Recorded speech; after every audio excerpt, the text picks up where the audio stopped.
자, 이번 시간 행정학이고요. 자, 행정학. 행정사 1차 대비고요. 그래서 기출 중심으로 자, 좀 뭔가 깊이 있는 어떤 썰보다는 수험적으로 행정학을 좀 접근해 보도록 할게요. 자, 수험 행정학에 맞도록 기출 분석을 통한 이론 정립이라고 생각하시면 될 것 같아요. 그래서 행정학적 행정 개념이 나오고, 그 다음에 접근 방법, 신공공 서비스론, 신공공 뭐 관계론에 대한 비판적인 의식에서 나오는 신공공 서비스론이 중요하죠. 네, 그렇습니다. 그래서 행정의 본질, 자, 행정 특징에 대한 기출 지문이라고 보시면 돼요. 그래서 자, 정부가 행정의 주체로서 주도적 지위를 차지하고 있지만 행정은 정부의 단독 행위가 아니라 사회의 다양한 주체들이 함께 참여하는 협력 행위로 변화한다 이겁니다. 그래서 공공가치 실현 목적으로 하기 때문에 경영에서처럼 효율성, 이윤국대화 원칙을 적용하기 곤란한 경우가 많이 있다. 그 다음에 자원을 확보하고 관리하는 과정에서 경영보다 훨씬 경직성이 강하다. 그죠? 그럴 수 있죠. 그리고 행정은요, 민주주의 원칙에 따라 재원의 확보와 사용에 있어서 국회의 통제를 받는다. 그죠? 그래서 국회의 통제를 받잖아요. 그죠? 예산을 확보해야 되는데 당연히 누가 승인하죠? 국회에서 예산안을 승인해 줘야 집행을 행정부에서 하잖아요. 그죠? 국회의 통제를 받고 있다. 요게 나왔어요. 자, 공공 서비스의 생산 공급에 있어서 행정은 서비스의 생산과 공급에 필요한 독점적 권력을 행사한다. 맞아요. 그런데 공공 서비스의 생산 공급을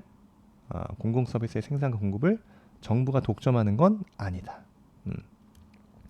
기출 지문이죠. 공공 서비스를 독점하는 게 아닙니다. 그 서비스의 생산과 공급에 필요한 독점적인 권력을 행사하는 게 맞지만 공공 서비스의 생산 공급을 정부가 독점한다라고는 볼 수 없다. 그죠? 그 다음에 행정은 당연히 공익을 추구하는 게 제일 중요하잖아요. 그죠? 공익 추구를 핵심 가치로 한다는 거. 그 다음에 정의요, 정의. 정의와 밀접한 관계가 있다. 정의를 구현해야 된다. 이런 말 많이 하죠. 자, 이 부분이 이제 경영과의 어떤 차이점이라고 보시면 되겠습니다. 행정은 공익을 추구하지만 경영은요, 이윤을 추구한다는 거죠. 그게 핵심 가치예요. 그 다음에 정치 권력의 배경. 행정의 수행은 정치 권력을 배경으로 국민의 권리를 제한하고 의무를 부과할 수 있죠. 그 다음에 국민의 의견을 존중하고 국민에 대한 책임을 지는 등 정치 과정과 분리하지 못한다. 즉 밀접할 수밖에 없다 이겁니다. 시험에 나오는 건 행정과 경영의 차이점이다. 자, 공익 추구가 행정의 핵심 가치라면 경영은 이윤 추구가 핵심 가치다. 경영보다 의회, 정당, 이익단체로부터 더 강한 비판과 통제를 받는다. 그래서 어떻게 됩니까? 대통령이 최근에 비상계엄을 빠기치면 비상계엄까지 한다 이거죠. 왜? 정당, 그죠? 국회의원들 다 싹 다 잡아들이려고 그러다가 지금 골로 갔다. 골로 갈 가능성이 굉장히 높죠 지금. 네. 안타깝습니다. 굉장히 안타까운 상황이 지금 우리나라의 현대사에서 일어나고 있다. 근데 왜 그래요?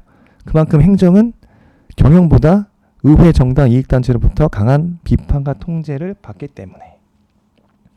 자, 그리고요, 행정은 공익을 추구하기 때문에 경영보다는 법적 규제를 더 많이 받을 수밖에 없고 행정은 경영보다 더 강한 권력 수단을 갖는다. 맞죠? 그리고 행정은 모든 국민에게 법 앞에 평등을 지배하지만, 즉 법 앞에 평등 원칙이 지배되지만 경영은 법 앞에 평등 원칙 그렇게 하지 않죠? 자, 백화점만 가도 VIP 룸이 따로 있다. 1년에 1억 이상 쓰신 분들 VIP죠. 그죠? 그래서 고객에 따라 대우를 달리할 수밖에 없다.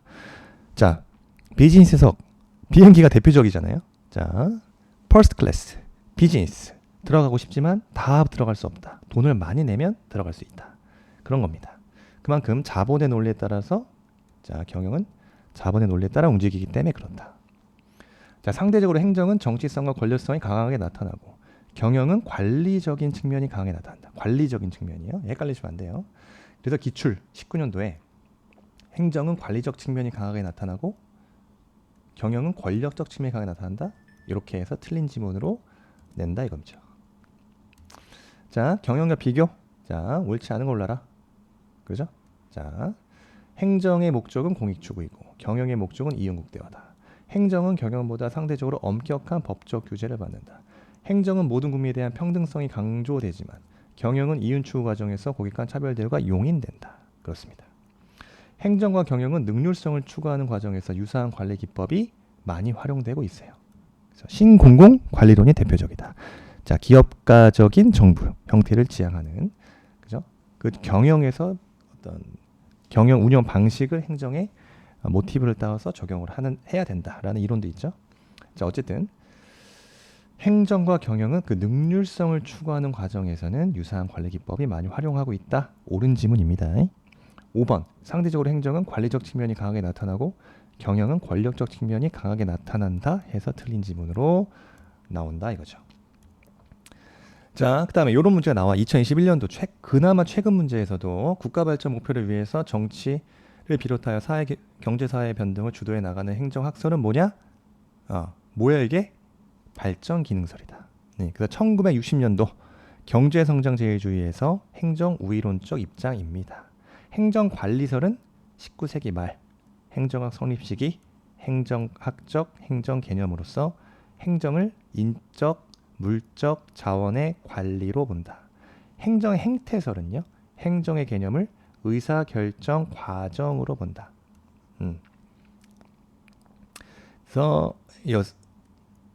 시몬이 대표적인 학자라는 거.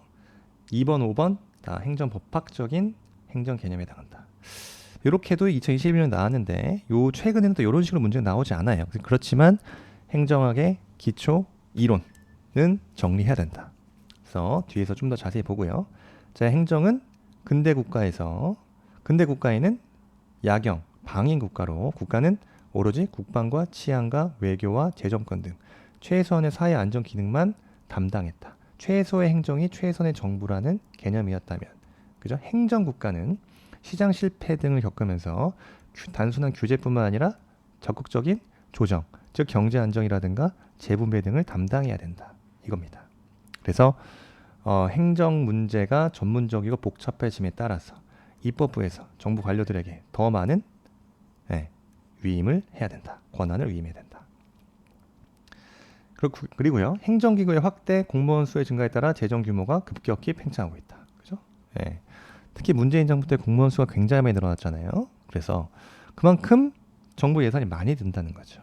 재정 규모가 급격히 팽창할 수밖에 없다. 군인들도 마찬가지겠죠. 그냥 군인 봉급이 병사 월급이 200만 원 시대. 그러면 초급 간부 마찬가지겠죠. 300만 원 시대입니다. 이제 그만큼 예산이 이제 많이 들고요. 재정 규모가 급격히 팽창한다. 이게 왜? 행정국가, 큰 정부로 가는 어떤 프로세스다 이거죠. 그래서 행정국가 시대에는 최대의 봉사가 최선의 정부다라는 게 받아들여지고 있어요. 그래서 미국 같은 경우는 1930년대 경제공황 극복을 위해 뉴딜 정책을 시행하면서 연방정부의 규모가 팽창. 그래서 뿐만 아니라 2차 세계대전을 거치면서 국방부문이 급속히 팽창했다. 그래서 63년 존슨 대통령이 제창한 위대한 사회 건설을 위한 각종 사회복지 프로그램을 시행한 결과 연방정부 역할과 규모가 증대했고 정부의 역할이 점차 팽창하면서 행정기구의 비대화를 경계하는 시각이 강해진다. 한국도 공무원 수가 지속적으로 증가하고 있다가 김대중 정부에서 구조조정을 경제위기와 공공부문의 구조조정을 한번 하고 감소시켰다가 다시 증가했죠. 그죠? 예. 문재인 정부에 이르기까지 굉장히 공무원 수를 많이 늘려놨죠. 이명박 정부에 들어서도 작은 정부론에 입각해서 공무원 정원이 소폭 줄어든 적은 있었다. 그래서요, 그런 겁니다. 그 다음에 우리가 이제 이해를 많이 해야 되죠. 시대적 변화 과정, 행정학의. 자, 행정학의 시대적 변화 과정. 자, 정치행정 이원론. 19세기 말에 행정 관리론 입장입니다. 그래서 최소의 비용을 들여서 최대의 산출을 끌어내는 기계적 능률성. 기계적 능률성이 행정의 가치였다. 학자들도 좀 기억하자. 윌슨 화이트 굴릭. 그 다음에 정치행정 이제 일원론 시대 지금 뭡니까? 1930년대 들어서는 통치기능론, 즉 민주성을 보다 중요시하게 됐다. 그래서 기계적 능률이 아니라 사회적 능률성, 민주성을 보다 중요한 가치를 두고 대외적으로 국민을 위하고 대내적으로는 공무원의 인간적 가치를 존중해야 된다는 이론입니다. 그래서 디모크 애플비요. 애플비. 1930년대예요. 그 흐름을 좀 이해하세요. 1940년대 행정행태론. 네, 행정행태론 40년대 50년대. 40년대 50년대 행정행태론입니다. 이때는 뭐가 중요하다? 자, 의사결정의 합리성. 즉 목표 달성을 위한 수단이 실제로 목표 달성에 기여한 정도가 중요하다. 그래서 행정행태론, 즉 목표에 대한 수단의 적합성이 중요한 가치였습니다. 그리고 60년대에는 발전행정론, 이때는 효과성을 중요했다. 자, 효과성이라는 것은 목표를 얼마나 달성했는가. 행정행태론은 목표에 대한 수단이 적합한지가 중요했다면 60년대 들어서는 그 목표를 얼만큼 달성했는지가 가장 중요시했다. 즉 이건 뭡니까? 질적 개념이다. 이렇게 보시면 되죠. 네. 그 다음에 70년대는 신행정론이라 그래가지고 형평성, 이게 뭐죠? 누구를 배려해야 된다? 소외 집단, 사회적 약자에 대한 배려가 강조하게 됐고, 사회의 형평성을 강조하면서 소외 집단을 위한 행정을 더 중요시한 공무원의 책임성이 강조됐다. 그죠? 네. 그래서 극빈계층, 불리한 위치에 있는 그런 극빈계층 위주의 행정, 형평성이 곧 정의, 이런 식의 이론이 팽배했다. 그 다음에 탈정치화 시대예요. 신공공관리론, 뭡니까? 능률성과, 여기서 말하는 것은 효과성, 그러니까 양과 질을 동시에 추구해야 된다. 그래서 생산성이 가장 중요한 행정 가치였다.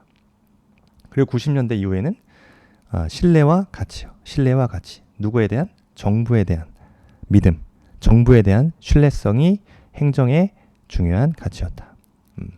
그래서 요거를 다시 한번 정리했어요. 키워드를 정리해야 된다. 19세기 초의 관료제론, 법률에 따라 행정을 가장 중요시한 거죠. 키워드는 합법성이 제일 중요했다. 행정관리론, 19세기 말에 들어서 최소 비용을 들어 최대의 산출을 끌어내려는 행정을 추구했다. 뭐가 가장 행정의 그 가치는, 이념은 능률성이 제일 중요했고요. 30년대에는 민주성입니다. 민주성. 그래서 50년대 들어서는 합리성. 목표를 달성하기 위한 수단이 실제로 목표 달성에 기여한 정도가 중요한 가치였고, 60년대에는 효과성이죠. 발전 행정론입니다. 즉 목표를 얼마나 달성했는가, 그 정도가 가장 중요시했다 이거죠. 70년대 접어들어서 신행정론 시대, 즉 사회적 형평성을 강조했다. 소외 집단에 대한 배려를 강조했다는 거죠. 80년대에는 양과 질을 동시에 추구한 생산성이 중요했고요. 90년대에는 신뢰성, 기억하시면 되겠습니다. 그래서 행정이 추구한 설명으로 옳지 않은 걸 골라라 그랬어요. 자, 1번. 합리성은 어떤 행위가 궁극적인 목표 달성을 위한 최적의 수단이 되느냐를 가리키는 개념. 맞다 이거죠. 효과성은 투입 대비 산출의 비율을, 능률성은 목표의 달성도. 자, 반대로 얘기했죠. 목표의 달성도가 효과성입니다. 능률성이란 건 투입 대비 산출의 비율을 나타내는 개념이다. 자, 요거를 이해할 수 있어야 된다는 거죠. 자, 능률성과 효과성의 개념을 비교할 줄 알아야 된다. 자, 해설. 그죠? 자, 능률성, 사회적 능률, 효과성, 목표입니다. 목표.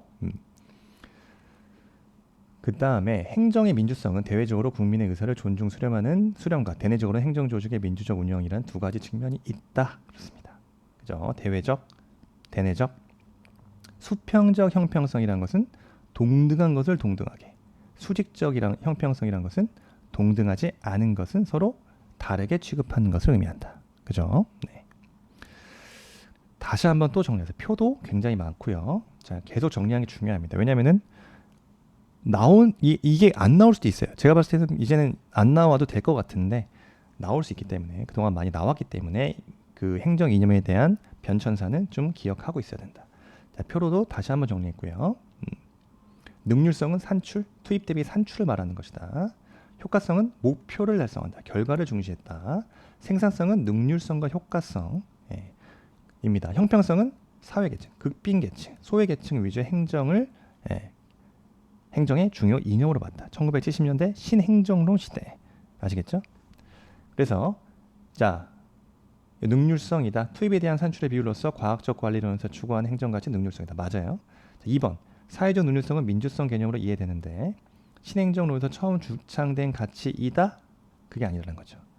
그래서 사회적 능률성은 민주성 개념으로 이해되는데 언제? 1930년대 기능적 행정론에서 처음 주창이 된 개념입니다. 70년대에 그 신행정론에서 처음 주차된 가치는 뭡니까? 소외계층 위주의 행정, 즉 형평성이다. 형평성입니다. 요것도 그죠? 헷갈리실 수 있는 지문.